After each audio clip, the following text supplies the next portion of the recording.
아, 요즘 리얼 버라이어티가 TV를 점령하고 있습니다. 그런데 한때는 이 코미디가 전 국민의 사랑을 받았던 해가 있습니다. 유머 1번지, 뭐 웃으면 복이 와요, 이 개그 콘서트, 이런 프로그램을 주말마다 온 가족이 둘러앉아서 보면서 위로를 받았던 때가. 반갑구만. 반가워요. 음메기사로 음메기 지금 이 언제적 거야? 이걸 기억하는 저는 도대체 몇 살인가? 많은 사람들이요 코미디를 그저 웃고 즐기는 꽁트로 여기지만 코미디는 사실 인류 역사만큼이나 오래된 연극입니다. 때로는 권력자들을 비판하는 도구로 사용되기도 했습니다. 그럼 이런 고도의 심리극을 과연 평범한 사람이 만들어낼 수 있을까요? 이 바보 같은 표정과 또한 우스꽝스러운 행동을 하면서도 사람들이 외면하고 싶어하는 진실을 이 촌철살인과 같이 드러내는 그런 연극을 과연 똑똑한 사람이 아니면 과연 해낼 수 있을까? 저는 유재석 씨가 아직도 여전히 사랑받는 국민 MC로 이 자리를 지키는 비밀도 바로 여기에 있다라고 생각을 합니다. 많은 사람들이 유재석 씨를 이야기할 때 공기를 읽는 사람이라는 이야기를 하더라고요. 상대방의 말 한마디를 또 그 담긴 뉘앙스를 캐치해서 순간적으로 포착을 해서 가장 적절한 단어와 혹은 반응으로 그 분위기를 완벽하게 점령하고 제어하고 또 전환시키는 능력이 이 유재석 씨에게 있다고 합니다. 여러분, 우리는 보통요 친구들과 이야기를 하거나 사람들과 이야기를 하고 나서 집으로 돌아가는 버스에 타서 내가 그때 그 이야기를 했으면 사람들이 빵빵 터졌을 텐데라고 이제 후회를 할 때가 많잖아요. 그런데 이 유재석 씨는 이 찰나의 순간에 그런 포인트들을 잡아낸다는 겁니다. 요즘에 그런 식으로 순발력을 가지고 이 코미디를 하는 사람들, 그런 장르를 일컬어 일종의 스탠딩 코미디라고 합니다.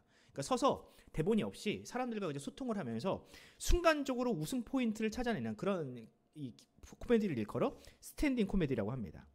그런데 반대로 우스꽝스러운 표정이라든지 분장을 하면서 이 몸으로 사람들을 웃기는 장르 있잖아요. 이것을 일컬어서 슬랩스틱 코미디라고 합니다.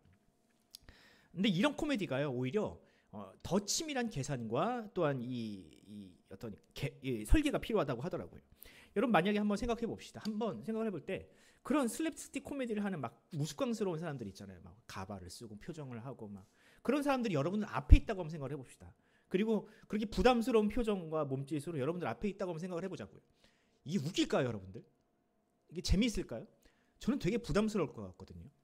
그런데 그 사람들은 그런 부담스럽고 불편한 상황을 웃음으로 승화시켜버립니다. 이것은 높은 지능과 또한 치밀한 연구가 없이는 절대로 불가능한 일들입니다. 찰리 채플린이라는 사람을 역사상 가장 위대한 희극인이라 부른 이유가 바로 여기에 있습니다. 헐렁한 바지와 또한 코수염을 붙이고 나서 이 뒤뚱거리는 이제 제스처를 가지고 전 세계 사람들을 웃기게 만들었지만 그는 그런 헐렁함 속에서 사회의 부조리를 신랄하게 비판을 했습니다.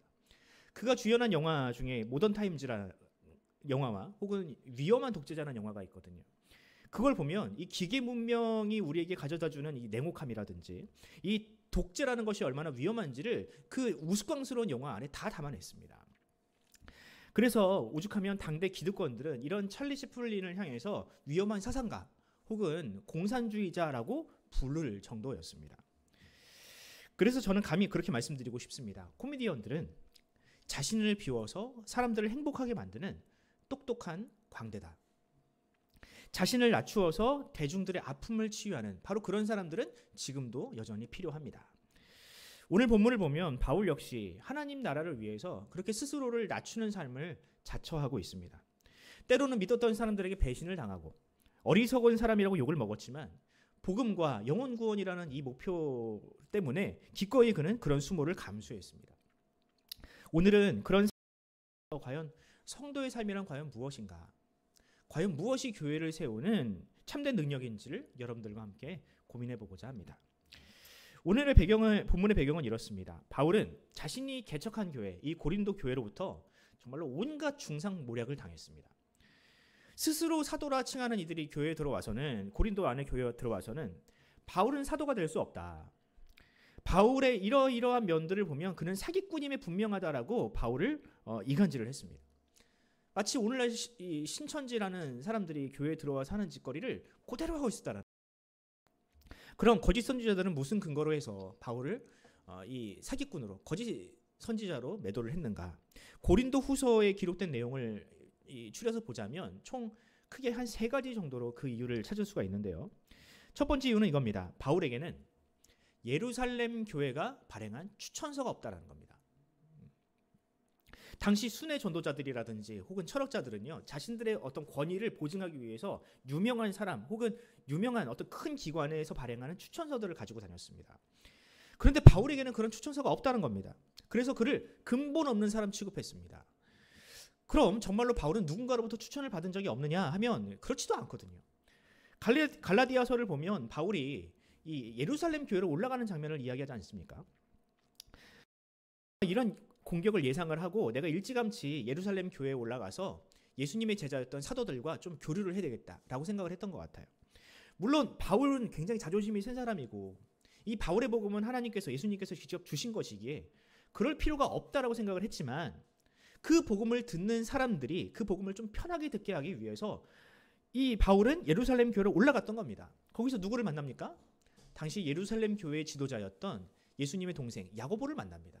그리고 이 바울의 복음은 우리와 같다라는 인증을 받게 되죠. 이게 사도 바울이 갈라디아서에 그대로 담아냈습니다. 그런데 거짓 선지자들은요, 이런 사실들을 깡그리 무시하고 몰라 하면서 그냥 바울을 그냥 사기꾼으로 매도할 뿐이었습니다. 거짓 선지자들이 바울을 공격한 두 번째 이유는 바울의 외모와 말솜씨가 참으로 부족하다였습니다. 당시 그리스 로마 사회에서는 수사학이라는 것이 굉장히 인정을 받았습니다. 그러니까 말하는 기술이 능한 사람이 인정을 받았어요. 그러니까 아무리 거짓을 말해도 그것을 참으로 믿게 하는 능력이 있으면, 그러니까 거짓마저도 참으로 포장할 수 있는 능력이 있으면 그런 사람들이 오히려 존중을 받았다라는 거예요. 로마 시대만 그렇습니까, 여러분들? 지금도 마찬가지입니다, 여러분들. 그런 정치인들에게 마음을 빼앗긴 사람들이 정말로 많습니다. 그 말이 참인지 아닌지는 상관하지 않아요. 오로지 현란한 말로 상대방을 난처하게 만들거나 또 혹은 이제 좀 말문을 막히게 만들면 그것으로 저 사람은 토론을 잘해라고 인정하는 분위기가 있지 않습니까? 바울은 어떻습니까? 바울은 아마 그렇게 말솜씨가 그렇게 막 화려하지는 않았던 것 같아요. 대신에 진실을 묵직하게 전하는 그런 능력이 있었던 것 같습니다. 그러니까 이 거짓 선지자들은 바울이 전하는 복음을 공격하는 대신 그의 말투나 혹은 외모 이런 것들을 흠집내는데 여념이 없었습니다. 마지막으로 거짓 선지자들은 바울이 사례비를 받지 않고 사역한다는 사실을 공격했습니다. 그들의 논리는 이랬습니다. 만약에 바울이 진짜 당당하다면 왜 사례비를 받지 않을까? 그가 받지 않는다는 것은 그만큼 그가 뭔가 꿀리는 게 있다는 뜻일 거야. 자신감이 없다는 뜻일 거야. 아니면 지금은 안 받고 나중에 뭐 은퇴비라든지 뭔가 더 큰 이유로 더 왕창 뜯어내려는 속셈이 아마 바울에게 있을 것이다라고 사람들은 거짓 선지자들은 그렇게 음해했습니다. 그런데요, 저는 이런 음해 속에서 오히려 거짓 선지자들이 가지고 있었던 시커먼 속내를 좀 발견하게 됩니다. 아마도 그 당시 거짓 선지자들은 그 당시 있었던 초대교회를 쫙 순회를 하면서 그 성도들에게 일종의 그 수고비, 거마비 이런 것들을 좀 받아냈던 것 같아요. 그럼 요즘에도 그런 사람들 많거든요. 이렇게 쫙 돌면서 되게 자기가 되게 불쌍한 사람이 쫙 하면서 받아내는 사람들이 되게 많습니다. 우리 교회도 많이 와요. 그런데 이 바울이 개척한 교회에서는 이게 잘 안 통했던 모양입니다. 왜냐하면 여러분 생각해 봅시다. 그 교회를 개척한 바울이 어때요? 사례비를 받지가 않아요. 그 교회를 개척하고 가장 수고를 한 사람이 사례비를 안 받는데 갑자기 어떤 뜨내기가 와가지고 자기에게 돈을 달라고 하면 그 교회가 쉽게 줄까요? 아마 안 줬던 모양입니다. 그러니까 이 거짓 선지자들이 사도 바울을 이제 음해하고 이 사도 바울의 어떤 그 원칙을 무너뜨리기 위해서 이런 가스라이팅을 하지 않았을까? 그래서 이 교회로 하여금 돈을 받아내는 어떤 그런 작업을 한 것이 아닌가라는 추측을 저는 해봅니다. 여러분 어떻습니까? 2000년 전의 교회나 지금의 교회나 사람이나 참 많이 달라지진 않았죠. 예나 지금이나 사람의 의도를 그대로 받아들이는 사람이 많지가 않습니다. 저 사람이 무슨 꿍꿍이가 있을까? 나에게 왜 이렇게 좋은 일을 하지? 교회는요 또 늘 가짜 뉴스와 또한 거짓된 선동으로 인해서 위기를 겪습니다. 그럼 여러분, 바울은 이런 거짓과 과연 어떤 방식으로 싸웠을까요? 우리는 이런 거짓을 앞세우는 사람들을 대항해서 어떻게 교회를 지킬 수 있을까요? 오늘 본문을 통해 우리는 세 가지 교훈을 발견하는데요. 그 첫 번째로는 능력이 아니라 겸손과 희생으로 세워진다라는 교훈을 발견할 수 있습니다.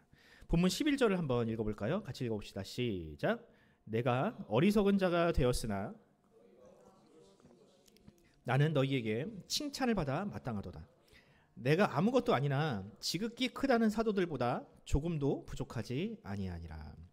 본문을 보면 바울은 자신을 향해서 어리석은 자가 되었다라고 이야기를 합니다. 여기서 어리석음이라는 말이 굉장히 중의적인 의미를 담고 있는데요. 이 말은 먼저 자신을 향해서 어리석은 사람이다라고 손가락질하는 사람을 향한 염두에 둔 말이라 할 수 있습니다. 그럼 어리석은 사람이다라고 말하는 이유가 무엇일까? 그 이유는 이겁니다. 너는 충분히 자랑할 것이 많잖아. 충분히 사람들에게 과시할 수 있는 스펙과 능력이 있음에도 그것을 드러내지 않으니 그것이 어리석은 일이라고 합니다. 또 마땅히 받을 수 있는 사례나 대접을 받지 않는 일, 그것을 사람들은 어리석은 일이라고 합니다. 이게 바로 사람들이 생각하는 어리석음이었어요. 하지만 바울이 진짜로 어리석은 일이라고 생각하는 것은 따로 있었습니다. 그것은 바로 하나님이 아니라 자기 자신을 드러내는 일, 그것이야말로 진짜 어리석은 일이라고 이야기를 합니다. 그런데 지금 바울을 향해서 고린도 교회가 그런 어리석음을 요구하고 있는 거예요. 바울은 그런 어리석음을 너무 싫어하는데 좀 어리석은 일 좀 해보세요라고 지금 재촉하고 있는 겁니다. 그럼 바울이 생각할 때 어리석지 않은 일은 과연 무엇일까? 즉 세상에는 없고 오직 교회에만 있는 지혜는 과연 무엇일까? 그것은 바로 오래 참음과 겸손이라는 겁니다. 본문을 보면 바울은 끝까지 자신에 대해서 나는 아무것도 아닙니다. 여기서 말하는 나는 아무것도 아닌 사람이다.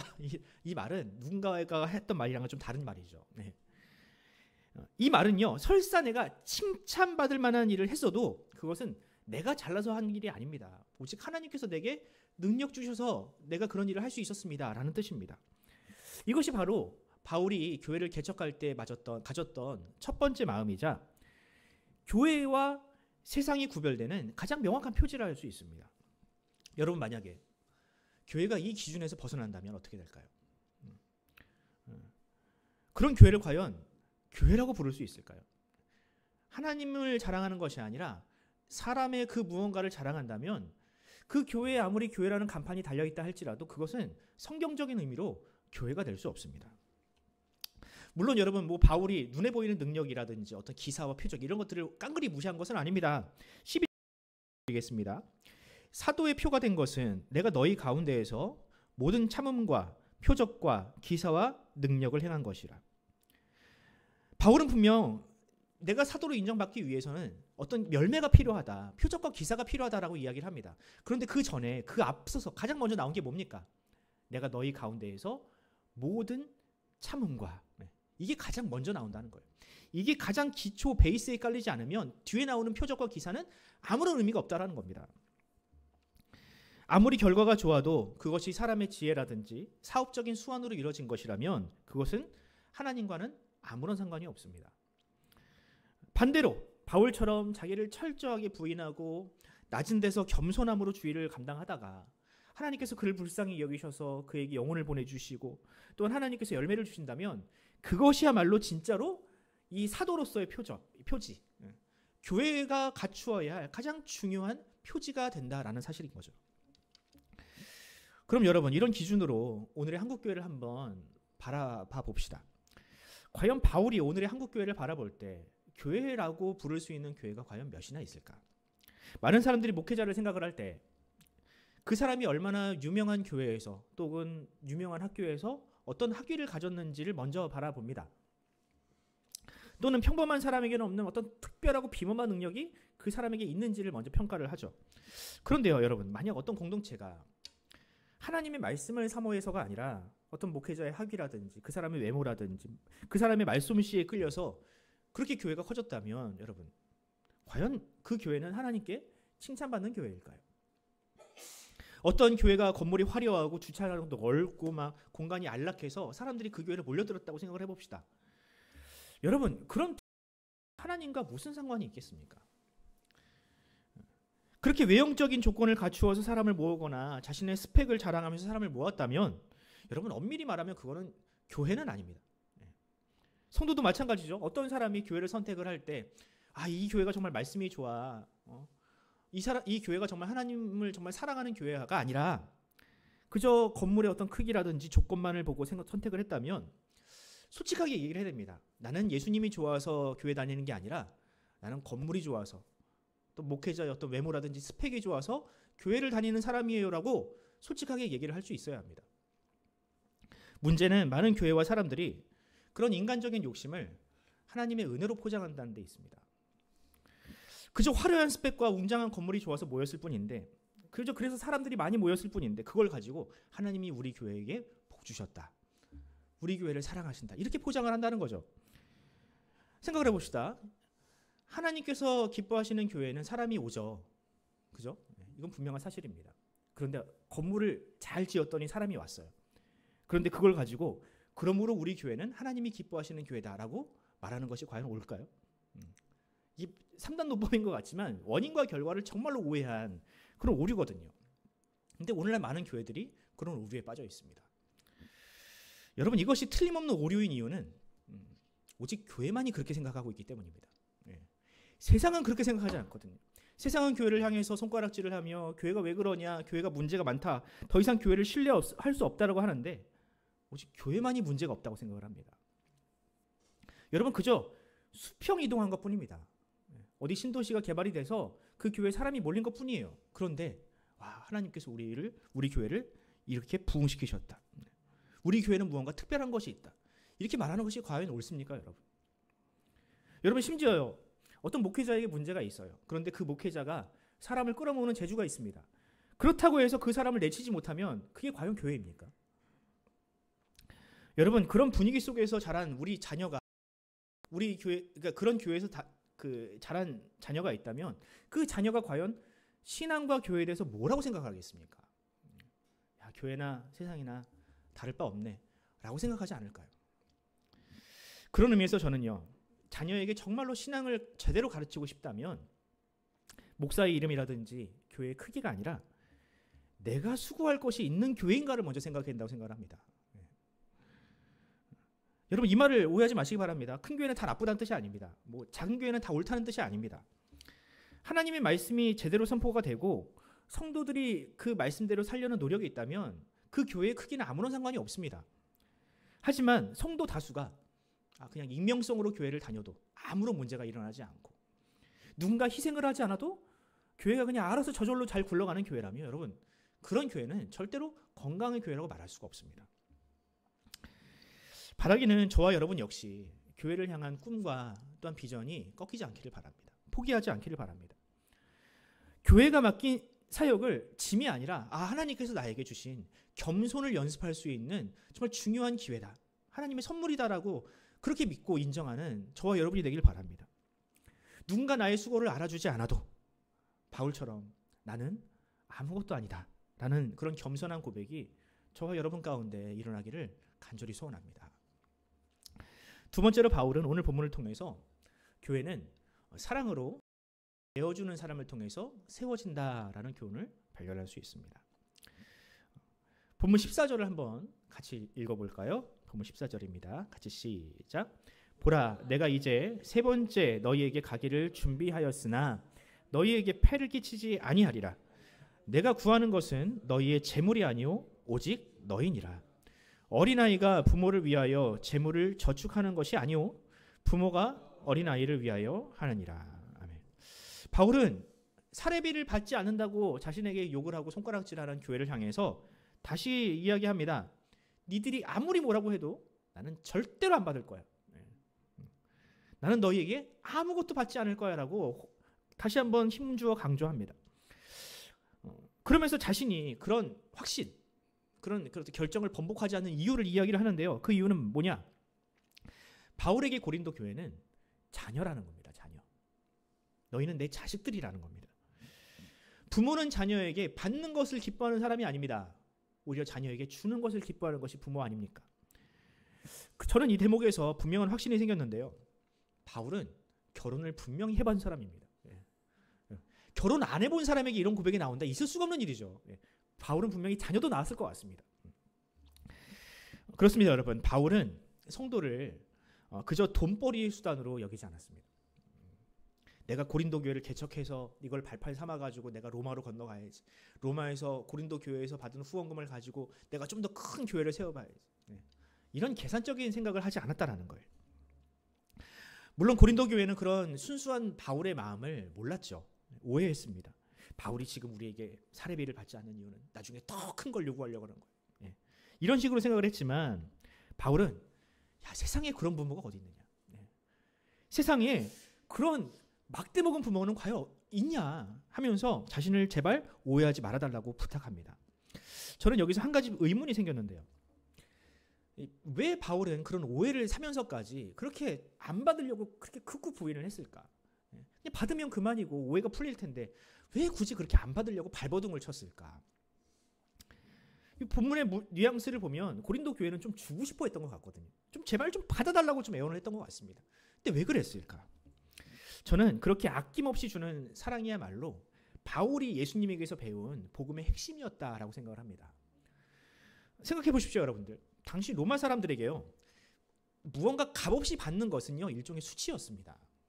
내가 누군가에게 값을 내지 않고 무언가를 받는다? 이게 로마 사람들에게는요 수치스러운 일이었다라는 거예요. 누군가 나한테 그런 일을 한다라면 두 가지 중에 하나밖에 없었습니다. 그 사람이 내 노예였거나 아니면 그 사람이 사기꾼이거나 둘 중에 하나밖에 없습니다. 그러니까 이 거짓 선지자들은 바로 그 점을 파고들었던 거죠. 하지만 우리가 반드시 기억해야 할 것이 있는데 그것은 바로 하나님의 나라는 세상의 질서와 다른 질서로 움직인다는 사실입니다. 여러분, 우리 예수님께서 제자들에게 가르치신 원리가 무엇입니까? 하나님의 나라는 큰 자가 작은 자를 섬기는 것이다. 성인이 어린아이를 섬기는 것이 하나님의 나라의 질서라고 합니다. 예수님은 바로 그 질서를 이 땅 가운데 가지고 오신 분입니다. 그리고 마지막에는 자신의 목숨까지도 내어주실 정도로 우리를 사랑하셔서 그 질서를 완성하셨다라는 거죠.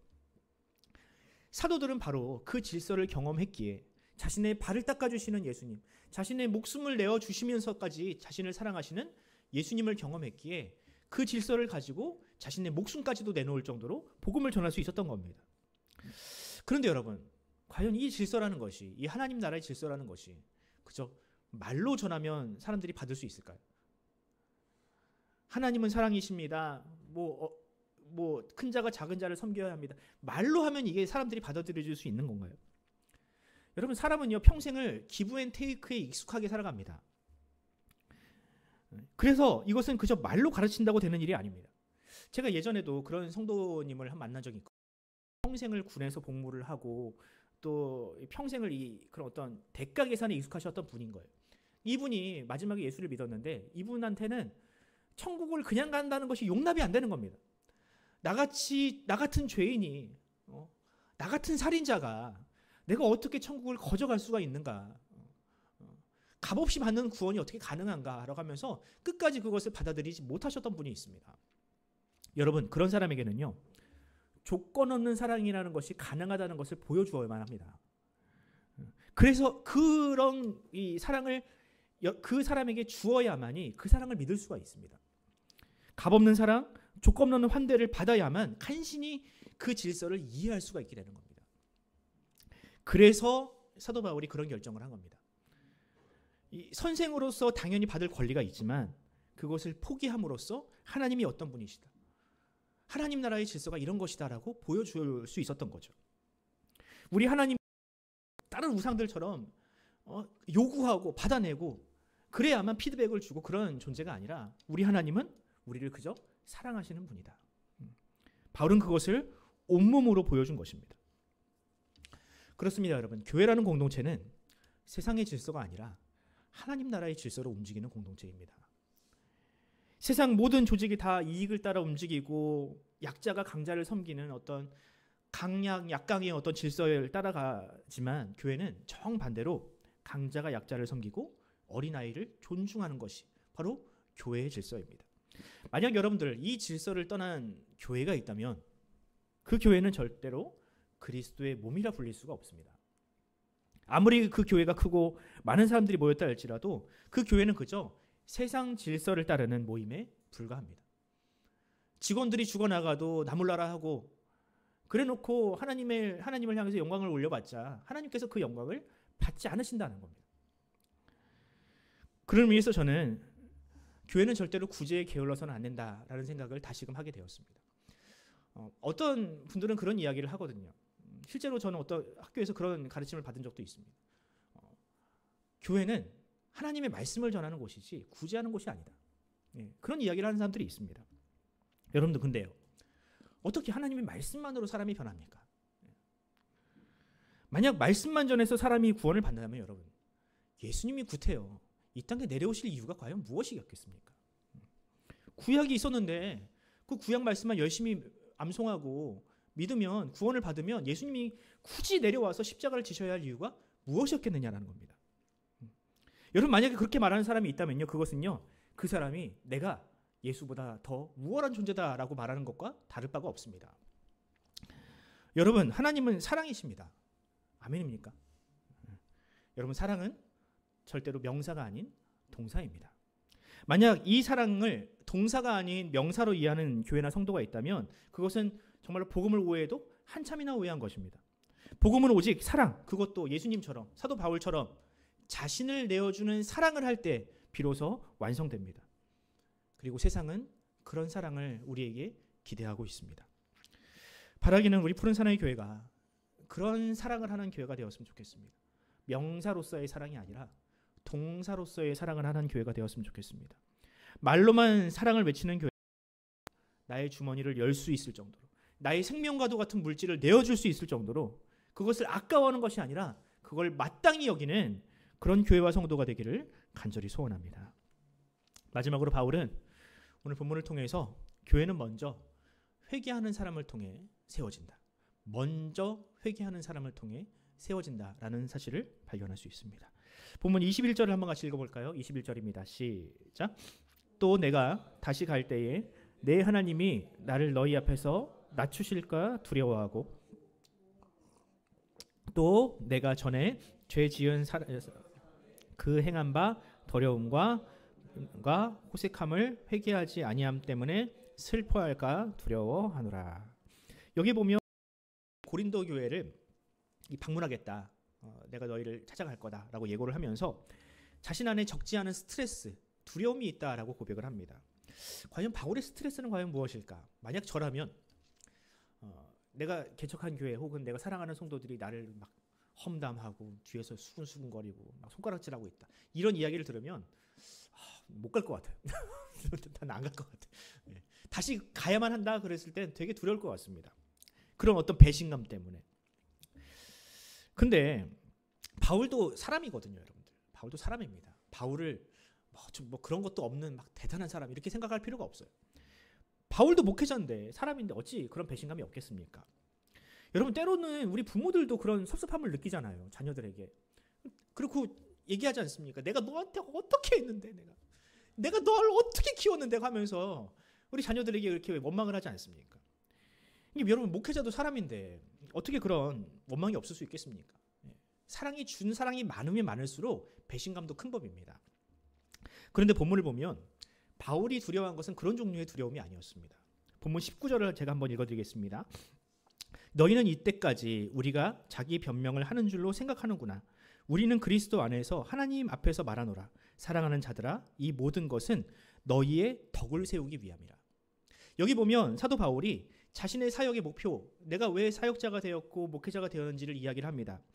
그것은 바로 하나님께서 주신 사명 때문이었습니다.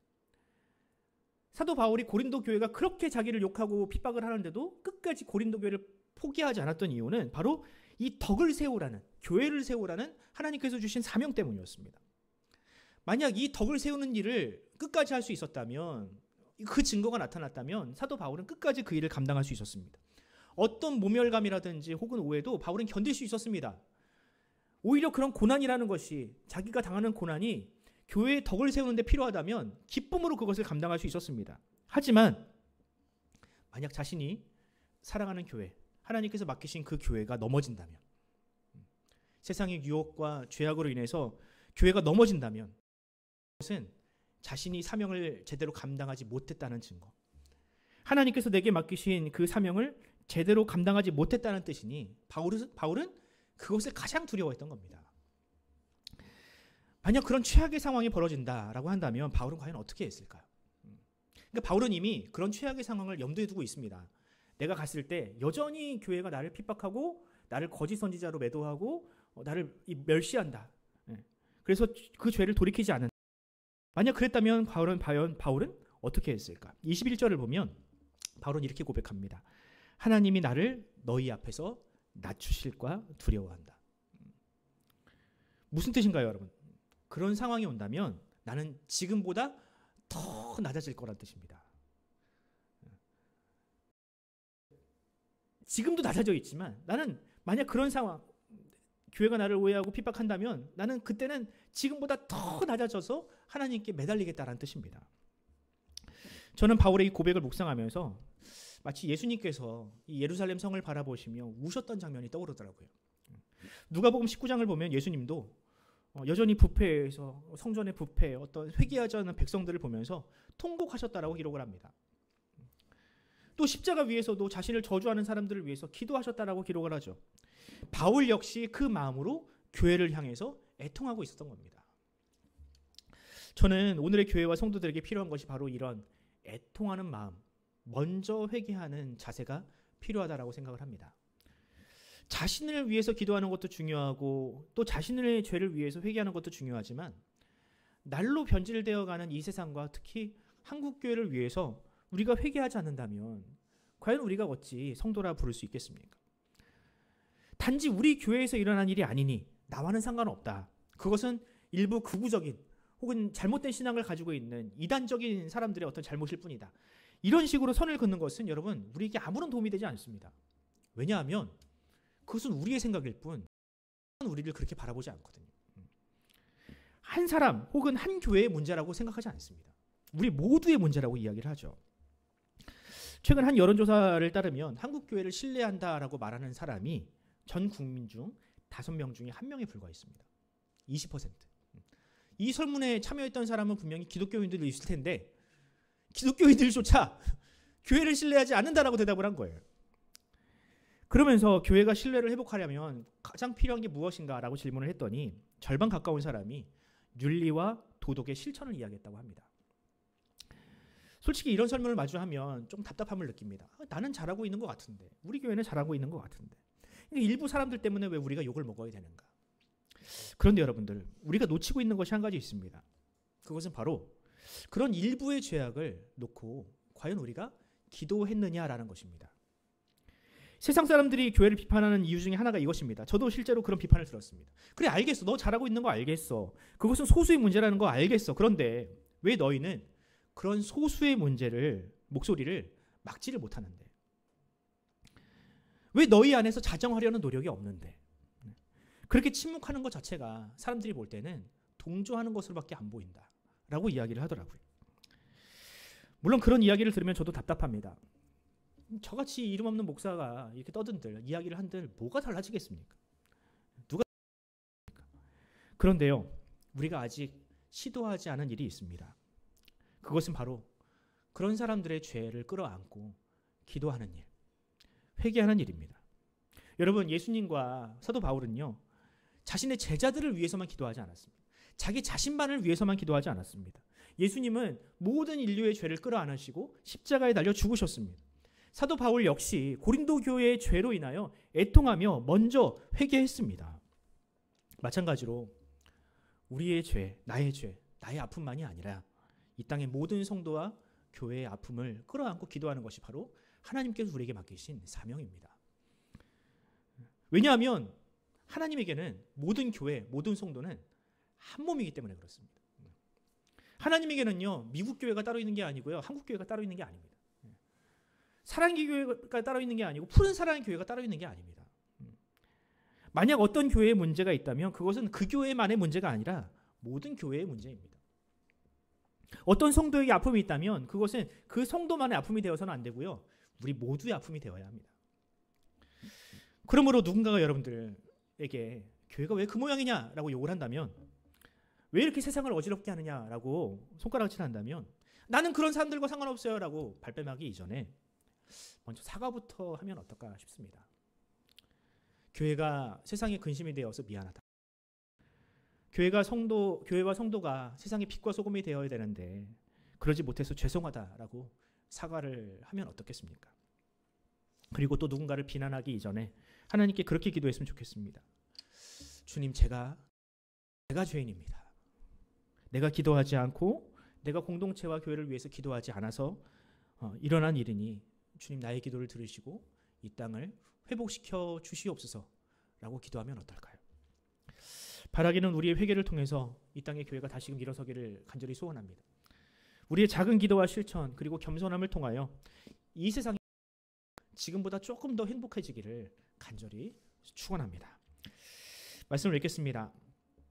저는 가끔 CCM만 듣진 않습니다. 저도 가끔 이제 찬송가가 아니라 유행가를 듣고 또 유행가의 가사 속에서 하나님의 일반 은총의 원리를 좀 발견하곤 하는데요. 요즘 듣는 노래에서는 못 발견하겠더라고요. 뭔 말인지도 모르겠고 거기에는 무슨 메시지가 담겨 있는지도 모르겠어요. 그런데 옛날 노래들 보면 참 좋은 가사들이 많죠. 제가 종종 이제 유행가 가사를 여러분들에게 소개하지 않았습니까? 뭐 일전에는 서시를 인용한 적도 있고 뭐 민물장어의 꿈을 인용한 적도 있고 기억하시죠? 네. 이번에는 제 3탄입니다. 네. 싸이라는 가수의 연예인이라는 노래를 여러분들에게 소개하려 합니다. 뭐 이 노래는 여러분들 워낙 유명하니까 다들 한번 들어보셨을 거예요. 가사 중에 이런 내용이 있습니다. 그대의 연예인이 되어 항상 즐겁게 해줄게요. 연기와 노래, 코미디까지 다 해줄게. 그대의 연예인이 되어 평생 웃게 해줄게요. 언제나 처음 같은 마음으로 난 그대의 연예인. 사랑하는 사람을 위해서 무엇이든지 할 수 있다라고 고백하는 이 가사의 내용을 보면서 여러분은 무슨 생각을 하십니까? 저거 다 쓸데없는 얘기다. 결혼하기 전에는 뭔 얘기를 못하냐. 나도 저 말에 속아서 결혼했는데 다 뻥이더라. 이런 이야기를 생각을 하실 수도 있는데요. 저도 뭐 그랬던 것 같아요. 저도 결혼하기 전에는 아내한테 정말 별 얘기를 다 했던 것 같습니다. 결혼하면 뭐뭐를 해주겠다. 제가 하나도 기억이 안 나요. 뭐라고 했는지 기억이 하나도 안 나요. 그런데 제가 저 스스로에게 약속한 거 한 가지가 있었습니다. 결혼하면서. 그 한 가지만큼은 제가 지키고 있는 것 같아요. 어떤 약속이냐면 아내와 싸우지 말아야지. 집에서 싸우지 말아야지. 화해를 위해서라면 무릎이라도 꿇어야지. 또 웬만해서는 여자 말을 듣자. 아내 말에 순종하자. 그리고 자녀에게 친구 같은 아빠가 되자. 이걸 저 스스로에게 약속을 했는데 약속을 아직까지는 잘 지키고 있는 것 같아요. 모르겠습니다. 누군가에게는 그런 삶이 비루해 보일지 모르겠지만 저는 적어도 저는 그 약속이 저의 가정을 지키고 있다. 저의 가정의 평안을 지키고 있다라고 좀 믿습니다. 딸이 막 우울해 보이면 그 앞에서 막 춤도 추고 막 그러거든요. 모든 아빠들이, 딸을 가진 아빠들이 다 그러잖아요. 저도 역시 마찬가지. 막 춤을 추고 망가집니다. 아내에게는 늘 애정 표현을 합니다. 그렇게 가정을 평안하게 지켜내려고 저 나름대로는 애를 쓰고 있습니다. 그런데요, 저는 교회도 마찬가지라고 생각을 합니다. 바울이 교회와 성도들을 위해서 기꺼이 자신의 자존심을 다 내려놓고 사기꾼이라는 모함 속에서도 끝까지 그들을 사랑한 것처럼 교회는 누군가의 겸손과 사랑 또 희생이 필요합니다. 세상 사람들도 사랑하는 일 위해서 내가 기꺼이 코미디언이 되겠다, 내가 연예인이 되겠다, 내가 가수가 되겠다라고 하는데 예수님을 사랑하는, 예수님 몸된 교회를 사랑하는 우리가 어찌 그런 희생을 받아야 할 수 있겠습니까? 내가 한 일을 알아주지 않는다고 어찌 불평할 수 있겠습니까? 왜 맨날 내가 사과해야 되냐고, 내가 먼저 희생해야 되느냐고 그렇게 원망할 수 있겠습니까? 우리 예수님께서 먼저 우리를 위해서 십자가를 지셨는데, 그 생명을 내어주셨는데, 그 핏값으로 세워진 교회를 위해서 우리가 어찌 그 무언가를 내놓는 것을 주저하거나 마다할 수 있겠습니까? 바라기는 주께서 여러분들에게 교회를 사랑하는 마음 주시기를 기도합니다. 곁에 있는 성도를 사랑하고 목회자를 긍휼히 여기는 마음을 주시기를 소원합니다. 우리 교회뿐만 아니라 이 땅에 있는 모든 한국 교회를 끌어안고 기도할 수 있는 그런 기도의 분량을 여러분들에게 주시기를 소원합니다. 그리고 주님께서 주신 그 마음을 간직하여서 우리 교회를 통해서 하나님의 나라가 이 땅 가운데 확장되는, 아름답게 꽃피는 그런 참된 부흥의 역사가 일어나기를 간절히 소원합니다.